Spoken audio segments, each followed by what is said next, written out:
concernant, en premier lieu, je vais faire très vite sur ce sujet-là, Mamadou Gassama. Vous allez me dire, ça date d'il y a une semaine, mais bon, moi j'ai décidé d'en parler maintenant, donc venez pas m'emmerder là-dessus. Qui sauve quand même un gamin.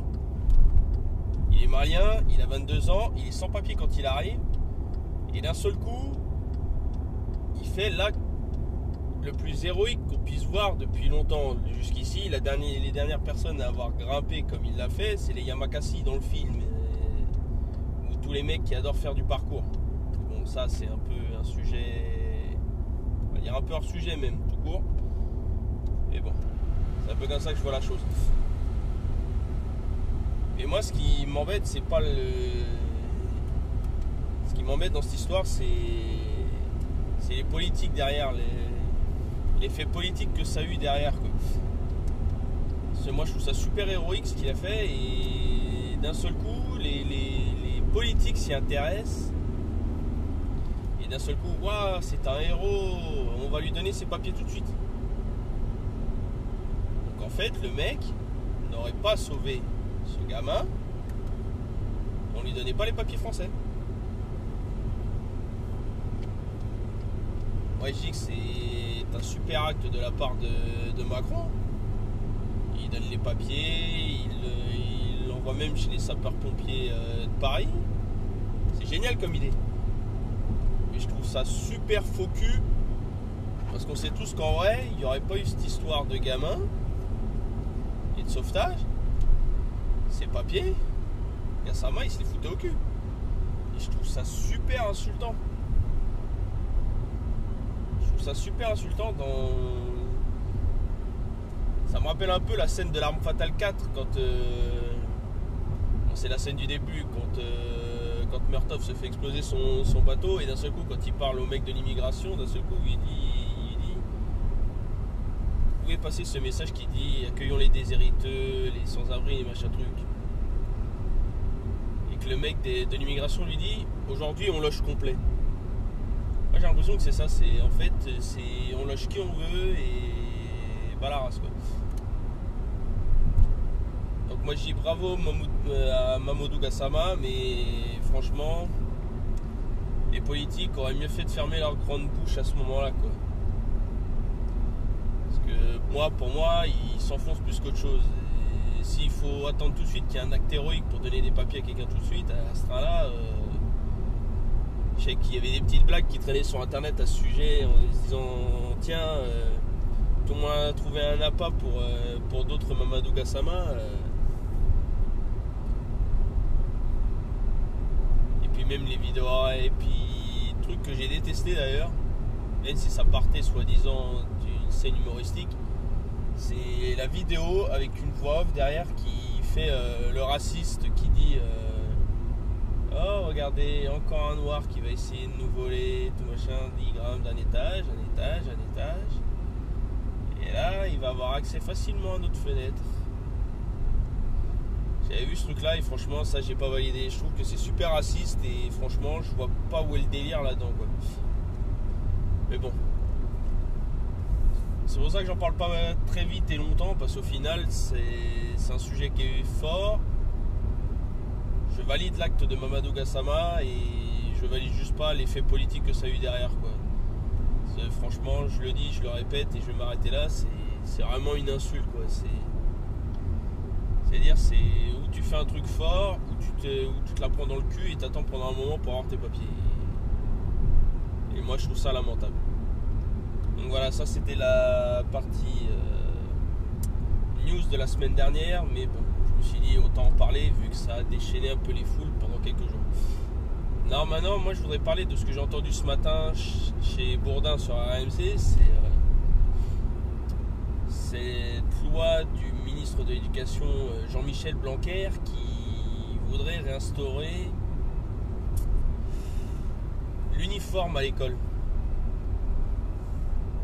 Alors là, il y a un truc qui me fait taper des barres, c'est que dans les écoles privées, d'après ce que j'ai compris, c'est déjà le cas.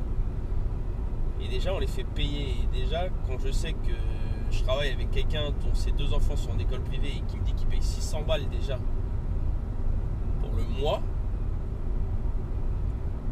imaginer, je pense que peut-être que l'uniforme est inclus dedans, enfin du moins je l'espère pour lui, parce qu'autrement il se touche un peu quoi. Et là derrière, et là je vais citer ce que j'ai entendu dans le débat Brunet-Neumann, c'est Laurent Neumann qui disait ça, qui disait l'école est gratuite, mais derrière on va faire payer les uniformes. Et puis derrière, moi je pensais à un autre détail, c'est que derrière si le gamin bousille l'uniforme, il va devoir encore en racheter un autre. C'est moi, il y a un truc qui me faisait rire de la part de Brunet, c'est qu'il disait les parents en ont marre de racheter des fringues, ça coûte cher, nanana. Il y a des parents qui se plaignent. C'est pas toujours vrai. On a fini par créer des boutiques justement pour trouver des fringues pas chères. Et puis je trouve qu'un peu l'uniforme, pour moi, c'est bien parce que comme disait Brunet, c'est ouais, tu représentes ton école, tu dois montrer la fierté de représenter ton école. Ouais, si tu veux. Ça, c'est peut-être comme ça dans ta génération, mon cher Eric, mais pour moi, non. Et désolé de te dire ça comme ça. Non, moi, ce qui me saoule là-dedans, c'est que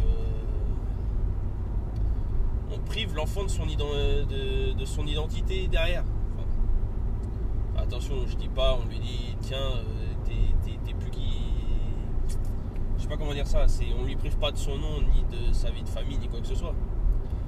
Mais on dirait que d'un seul coup, c'est comme un employé quand il a sa tenue officielle de travail.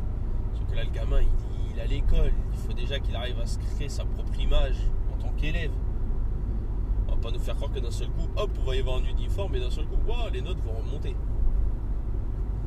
Moi, je dis pas que c'est mauvais, je dis juste que c'est stupide. Déjà qu'un enfant a déjà du mal à se faire sa propre identité à l'extérieur, et d'un seul coup on lui dirait tiens, tu vas mettre un uniforme, tu seras comme tout le monde, tu seras un pauvre mouton. Je vais y arriver. Non, je trouve ça assez dégradant pour les jeunes quoi, parce qu'on leur demande même pas leur avis. C'est tiens, tu mets cette merde, t'auras l'air d'un con, mais tant pis quoi. Maintenant, si on en revient au côté du respect et de l'image que ça donne envers les institutions, maintenant c'est un peu comme l'armée, on va dire. C'est l'armée, t'es militaire, t'as le treillis, je sais pas quoi dire d'autre, les treillis, les bottes de militaire, etc. Dans une entreprise, t'as les costumes officiels de ton entreprise. Dans un magasin, t'as la tenue officielle du magasin. T'es poissonnier, t'as la tenue de protection et des machins du poissonnier. Chez le fromager, c'est pareil. Chez le boucher, chez qui tu veux. Enfin, je vais pas pinailler sur les détails, mais on s'est compris.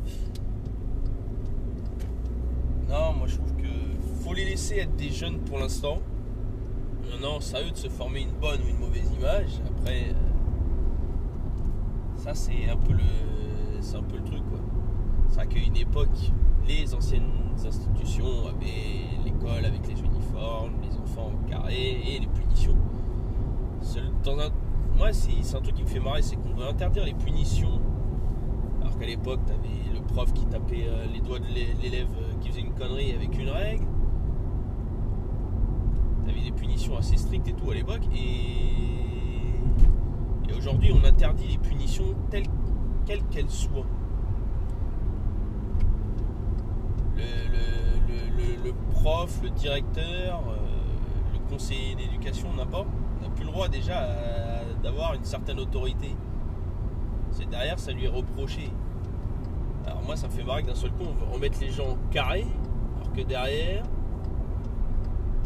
ils peuvent même plus se permettre de faire certaines choses qui collent à leur profession de base et qui les aidaient à permettre aux élèves de rester carrés et respectueux pour la plupart.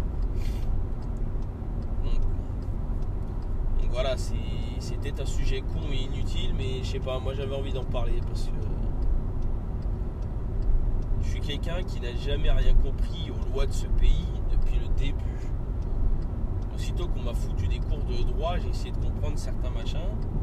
La seule chose que j'ai retenue, c'est que quel que soit ce que tu signes aujourd'hui, c'est regarde ton contrat et fais gaffe à ce que tu valides, parce qu'autrement, la société peut te piéger, mais avant même que tu te rendes compte de ce que tu as fait. Donc voilà.